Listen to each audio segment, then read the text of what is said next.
Bear with us. So let's make sure we're good. So Paul and Don, we appreciate your ideas and your inputs and letting us know where we can find our clients and what resources are available to help us.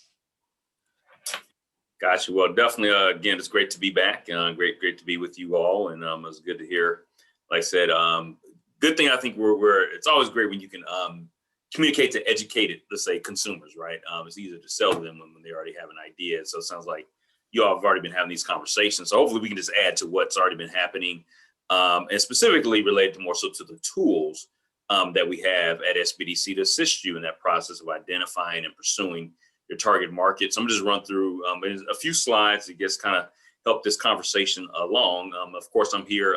So those who don't know me, I'm again, Paul Wilson Jr. I'm the area director of the UGA Small Business Development Center at Georgia State University. There you see on the left, we have 18 locations in the state, about 6 or 7 in Metro Atlanta. Again, although we're associated or located at Georgia State, we do serve all of Fulton County, which is, of course, where we have this great partnership with Greater North Fulton. And you see all the services there that we cover, and that we do even more than that. The two things that we don't do are tax advice and legal advice. But again, but anything else, or almost anything else you can think of that somebody would need in their business from a strategy standpoint. Today, we're going to get in the market research standpoint. We do a lot of that. But on the financial side of things, we assist a lot. Procurement, again, if you're pursuing government contracts or corporate contracts, we can help there. Don't want to stay there too long, but just want to let you know there's a lot of different areas that we can assist you with in your business. And as Hal said, it's not free because it's prepaid. It's your tax dollars at work, but definitely no direct cost. You never get an invoice from us. Let's put it like that for their help. And of course, Donald Lamar is here. I'll let Donald say a few words. I'm sure he'll have something else to say as we go along too. So always great to have Donald. Any initial words as we get started? I'm actually just excited to be here. We've had a chance to work with Hal in the past, as we had indicated. And so, anytime that we can be a great resource, I think there's a lot of hidden talent and resources over here at the Small Business Development Center that a lot of companies just don't know about. And I think it will certainly kind of complement what you're doing in your business moving forward, especially as I believe Mrs. Rankkop, I said, because she was talking about some of the significant changes that have gone on because of this unique year in the COVID-19 era. So we've had a lot of work in that space, done a lot of consulting in that space. So we're just here to be a resource. Absolutely. So again, thank you, Donald. So we'll jump right in. I'm probably going to maybe dating myself some, but actually I think it goes back to the previous graphic that Hal showed about My Little Pony and Pokemon and some of the games from yesteryear. Those of you, how many of you remember, just by wave of hand or in the chat, remember Where's Waldo? Anybody remember that? Yeah. All right, and what Waldo was all about. But in thinking about marketing, right, it really is like, I thought about just that quote there, finding a needle in a haystack, right? You're finding your target customer in the middle of everybody else. So the quote there is, use a haystack, you just bring a magnet. So hopefully your market research is that magnet, right? To find that needle, to be able to target your marketing. And how does this relate to Where's Waldo, right? Because if you all remember, the concept is you had Waldo, this guy, again, in every picture that you saw, right? He's always dressed exactly the same. But the key is finding him right in the middle of this big crowd. And of course, they had different images and puzzles and different settings, whether it was, on a beach or in the, maybe camping or somewhere in the middle of the city, right? So you always had to figure out where is Waldo in the middle of this, again, big group and big crowd. That's really what market research, right, is all about. It's finding something very specific in the middle of everything else is general. But of course, in the last year, things have changed even more, right? We're in the social distancing edition of Where's Waldo, right? There's maybe fewer people, I guess, if you're out in public, right, to find. But we know still online is still pretty significant and pretty, and it can be difficult, right, finding these individuals. So what we're going to talk about today is what are some very specific tools that the SBDC has to help clients find Waldo, right, or find your target customer, target audience. Today, I'm only going to talk about 3. There's probably a couple more that we may have, but 3 very specific ones and just tell you exactly what these tools do and how we can assist you. So one is Vertical IQ, which actually looks at national trend data. And you may be wondering, okay, is that important? Well, it could be depending on who you're looking for. The second one is Esri. And now Esri goes from Vertical IQ goes from broad national trend data. Esri gets down to some very specific local demographic information. I'm going to show you examples of all of these. And then finally, we have Data Axle. Used to be called Reference USA. They went through a name change last year. So if you remember the name Reference USA, they're now Data Axle. That gets us even more local in terms of now I can get lists of individuals and businesses based on the research I may have done up until that point. Because yes, I won't get ahead of myself. So we're going to go through all these, and I'll say this. This may come up a question: can you get access to this? Well, not through the SBDC, but we do the research for you and can provide it to you. But you're welcome to actually go get subscriptions in all these areas. Just to let you know, and you probably have done research on market research reports, right? They're going to cost you what, $3,000, $4,000, $5,000 potentially even to pull any of these reports from any of these databases. However, fortunately, as part of your consulting services at SBDC, guess what? We can get that to you complimentary from that standpoint. So let's give you again a brief example of what national trend data does. So I had a client last year in the Dunwoody area and Dunwoody and even to the west, more Sandy Springs, Roswell area, who's opening a gym facility. Actually, the facility was already open. He was buying it from somebody else. And so we were going through this information here because one of the ways that we use this is we use content like this to help people with a business plan when they go get a loan. So you go to the bank, get a loan, they want to see a business plan, and they want to make sure that you're not just pulling your numbers out of your head, but that you have some logic and some research. So this research can be very effective in your business plan if you have to go get a loan or acquire capital. So that's what I was using this for. So this is from the perspective of I'm helping working with a client who has a gym and needs to put together a business plan and a marketing plan, right? So this Vertical IQ, right? So I looked up fitness centers, and so this shows again what's happening across the country. I don't have time to show you this whole report. This whole report is about 30 pages. Just to give you the depth of information that's in here, I can only show one page for the sake of time and for the sake of my PowerPoint screen about what's on here, but it goes very in depth of analyzing and giving you information about each of the industries that we're able to put in and get a report for. This is, again, a quick snapshot, right? Just to show, in this case, this page was focusing on how revenues are generated by fitness centers, right? So if you're planning something, and it'll do this pretty much for any industry. So if you're planning and strategizing, how am I going to make money, or how to maybe a new revenue stream for what I'm already doing, right? This is a great graph. And again, this is just a snapshot of the information. They say, okay, well, maybe now let's say maybe I was already focusing on membership fees, right? So now maybe I want to add personal training because it looks like, or maybe what's at 22%? All right, and maybe I need to do some research. What's in that other 22%? Because maybe I'm already doing personal training. And now this will maybe help me think and strategize maybe my next step. All right, so now that's national trend data. And so it gives me an idea, okay, what's going on across the country? Well, let's get a little bit more local because, right, Atlanta can be very different than Chicago, than LA, than Idaho, right? So what's great about this is I can take an address, put it into this other tool called Esri. And what Esri is going to give me is location data, and I can put in the distance from that address. So in this case, and it usually gives me 3 bands. So in this case, I usually put in oftentimes 1, 3, 5 miles, right? And so it'll break down this report into 0 to 1 miles, 1 mile to 3 miles, 3 miles to 5 miles, and give me all types of data. So in this case, there just happens to be a sports and leisure market potential. So if you can see that this actually is information from people in this area and what their habits were in relation to, in this case, right, a fitness center. Anybody think this information would be helpful to know that? And then in this, if you look at that last column, which is very critical, so the MPI. So if you had an MPI of 100, look at those numbers, somewhere above and below 100. An MPI of 100 basically says this is the average person in America is at the number 100. So in this area, you see participated in aerobics in the last 12 months, the MPI is 155. That means, I don't know if you can say 55%, but that's a significant jump right above the average to know that in this area, in the last 12 months, people in this area participated in aerobics 155, right, compared to 100 as a national average, right? And then what I did for him in this context, I highlighted other categories that were relevant, right, to a fitness center, so he can get a good feel for, okay, what's happening in this area. And again, this is just one report.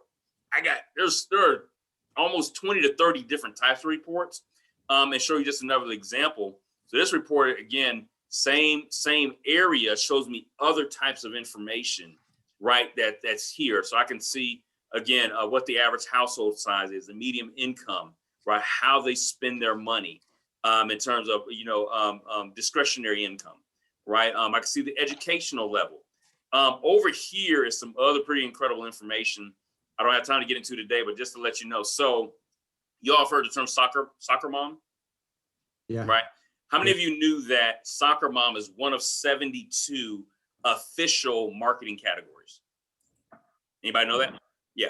So in each one of these 72 groups, there is very detailed profile analysis about their buying habits, their behaviors, their spending habits, their economic and socioeconomic status. Do they live in a house or do they live in an apartment? Right? Where do they get their news? Where do they get their information? So very detailed information about these types of people. Well, if you look over here on the right side, what this report shows me is that in this area, in 0 to 1 miles, 50.8% of the people in this area are enterprising professionals. So again, very detailed information. I can go to another report and show you who are enterprising professionals. What do they like? What do they do? How much money they have? How much do they buy? 35% of the people in this area are metro renters, right? 7.8, 7.6 are urban chic, right? And again, there's very detailed reports or profiles on all these individuals. So now you can know, okay, I don't need to, in this case, and soccer mom is one of 72. So why would I market to a quote unquote soccer mom under that official marketing category when 50.8% of the people in this area are enterprising professionals? I need to learn about who they are, what they like, what they prefer, and then tailor my marketing right to those individuals. So whether I'm using email or social media or Google ads, right? I'm going to tailor now my content, right? And then actually, even let me back up. Who they are and where they get the information may then also determine where I actually market, right? Do I market on Facebook versus Instagram? Do I market on Google ads versus LinkedIn, right? So not only tell me what the content should be, it also gives me some indicators on where I need to target my marketing based on how they consume information, right? And again, I'm giving you a really brief overview, but we go very, very much more in depth if we're doing a one-on-one consultation. But I just want to give you a snapshot of the type of information and data that we have. So we went from big picture trend, national trends, right? Now we got more localized data to say, okay, well, what's happening more specifically? And again, this is if you're a geographically based business. Of course, we would take a different approach, right? If you're just selling, let's say you have an online business, right? And doesn't matter where they live, that's a little bit different. But in this example, right, just again, this would be for somebody who depends on their local area, right, for their customers, right? And then I can take it to the next level to say, okay, in this case, I'm a business and I want to market to other businesses in the area, right? So now I can get a profile based on that address. I'm putting the same exact address I use in the other two. Well, in the second example, now I'm looking for businesses that are in this area that fit criteria. So I can actually put in certain criteria. It's not just going to give me a blanket list of businesses of everybody. I can put in certain criteria, maybe the size of the business, maybe the industry that they're in, maybe how from a volume standpoint, or even from a location. So let's say I do want to market. Maybe my business is in Atlanta, but I want to market to businesses in Chicago. I drop in a Chicago address in here, and now you can target other places in the country, right, that you may want to market to, again, based on your business. It's not geographically based. Now you want to go national and you want to target certain segments because you have an online business, right? This could be a way to do that nationally, but also locally, who's around here, right, from that standpoint. And again, we can customize those lists in terms of, right, who you can extract from and who you may want to learn about. And up here we put localized competitor and prospect data. So it could be, let me go back for a second, right? It could be I can use this list for two reasons. I can use it to find who are all the competitors. So if I'm in the insurance industry, let me get a list of all the other insurance companies that are near me, right? Now I can see who all my competition is, right? So that's one way to pull this list and look through and see how many companies am I competing against in this area.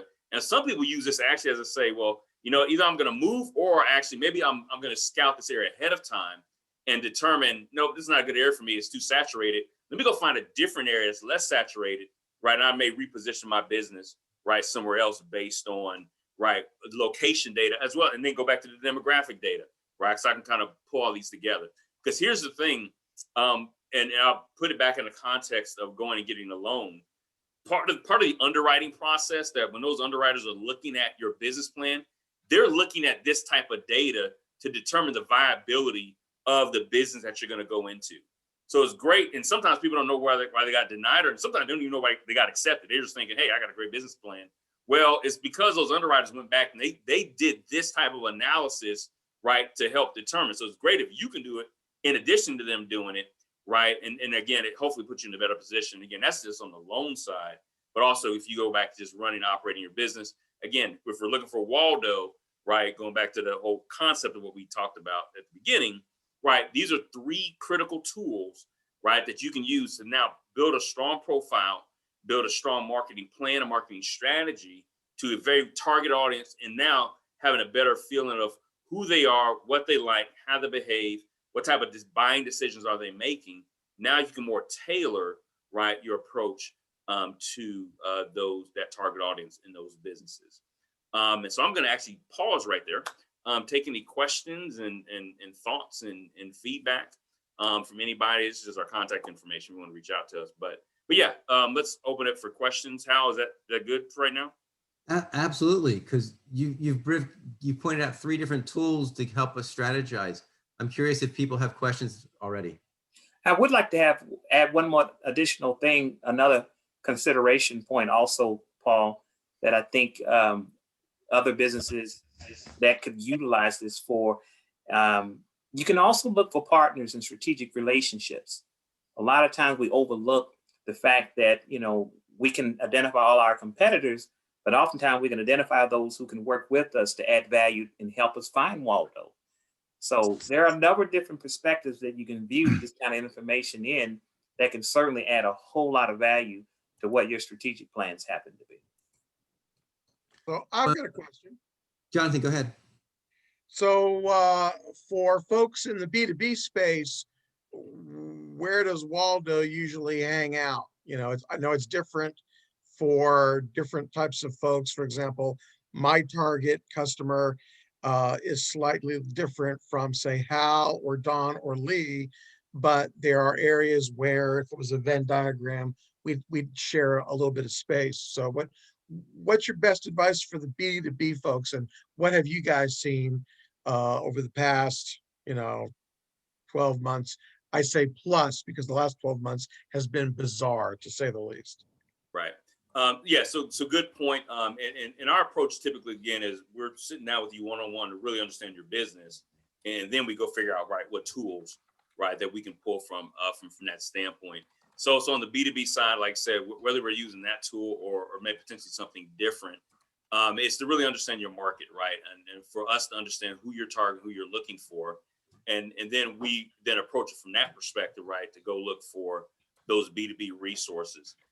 Some of the tools aren't, they're different. I shouldn't say they're not as specific, but they're just different than the consumer side, right? Because we're looking at different prospects and different aspects of that from that standpoint. But the data access tool actually is a very effective B2B tool, right? To be able to put in different criteria. Like, so for example, I had one company, their janitorial company, and they only wanted to, their target market, right, was companies I'm out of my lane here, but like, right, you have different classes of commercial real estate, right? A, B, and C, I think, right? So, but she was only dealing with some of the small ones. C, we were able to identify by square footage, just show us these businesses in this area square footage, right? And in some cases, you can guess maybe if they have a certain level of revenue, if they're below 10 million, I may be able to guess how small they are, right? So we were able to put in some very specific criteria like that and produce lists. As well as that tool has some other great things like heat maps. So I can look maybe in the region and say, Sandy Springs has more of these companies than Dunwoody does versus Alpharetta versus City of South Fulton, right? And so there's some other different tools even within that data access tool that we can do, like things like heat maps, look for where a concentration of things are, as well as, again, get very specific about types of industries and within that industry, types of businesses. Does that answer your question? In addition to that, Paul, let me add, because I think it's very good to note that the SBDC, and depending on the consultant that you're working with, also probably has some business development training or some methodology that goes behind the tools. So if you're referring to B2B, then there are probably different processes that we would follow from a marketing standpoint, maybe from a template that we've outlined there, in our department that will kind of help you mold this marketing strategy towards the right audience, whether it's B2B, B2C, or B2B. So I think Jonathan's point has some validity to a lot of us, in that if you look at Lee and John Jarvis, there's an overlap. So they might be going after the same group. Jonathan, that's what you were trying to get to? Partially, yes. Yeah. So does it work out where two of us might be working with you together? Oh, that's a good question. So everything we do is one-on-one and it's confidential, right? So if you're working with us, again, we are not sharing information between business owners. We're not sharing best practices between business owners. Again, actually, as a matter of fact, within our client sign-up form, there's also that language spelled out explicitly, right, that prohibits that and keeps us from doing that. We don't sell, distribute, or provide business information to any outside entity. In any case, the only time we would do that is if we're working with you with a bank or another type of organization like that. But and at that point, it's still with your express written consent to even do that. So I don't know if that was answering your question too. That again, we hold, again, our one-on-one relationships with each of you, with every business, very closely from that standpoint. Okay. We got time. Anybody? We have time for one more question. Anybody want to bring anything else up? Yeah. Hi to you both. Thank you so much. This is really helpful. How can we follow up? How can we schedule an appointment to see how we can continue the conversation? Because we definitely would be interested in being able to use those tools in a B2B context, kind of what Jonathan was asking about. Sure. I think Al just put our contact information on there, but definitely you can reach us. That's probably the quickest way to do it by email, and then we have a process to get you onboarded. As well, in addition to those emails, if you just send an email to atlanta@georgiasbdc.org, you'll get us too. So that's then there's a phone number. There's our phone number information there too. So that's the quickest way to get in touch, and then we'll start the onboarding process, which is pretty quick process. It's just a matter of a little bit of paperwork, and then getting you on the calendar, and then we go forward from there. Our first meeting is typically a discovery meeting. So that way we really understand as much as possible, what your business is, what you're trying to do, what you're trying to accomplish. And then we set up a process going forward of what the consultations will look like. Again, we're not here to burden you with meetings. So we're sensitive to that too. Our typical meetings maybe once a month, others once a quarter, others once a year. All just depends on what you need. But we're very flexible as it relates to meetings and putting a consulting schedule in place from that standpoint. And it's very customized too. We don't have a cookie cutter approach, right? Every business is different. So yeah, we have overall structure, but again, we approach each business individually in terms of how we move that process forward. So Paul and Donald, thank you. Paul, Donald, thank you very much. We're going to wrap up in the theme of Where's Waldo. I think you just brought up a really good point about there's so many places we can go and who to chase, and yet we need to really be targeted. So Jared shared us this one more. Which house is our client in? Right. Yep. I want to point out for everybody else, upcoming events that we've got, additional conversation about strategic planning next week from the Alternative Board. Jeff Bond will talk about whether starting a podcast is right for you or not, or partnering with somebody to do that. And then we've got a couple more that you can see on here. I think Peter Velarde is going to be kind of interesting about, we all want to, we do a lot of networking here as we find who to target and what's the right way to work with those people. So again, thanks everybody for your time and interest and participation, and let's make it another great week. All right. Thank you all. Good seeing you. Nice seeing you. everybody. Thanks, Al. Thank you, guys. Thanks, guys.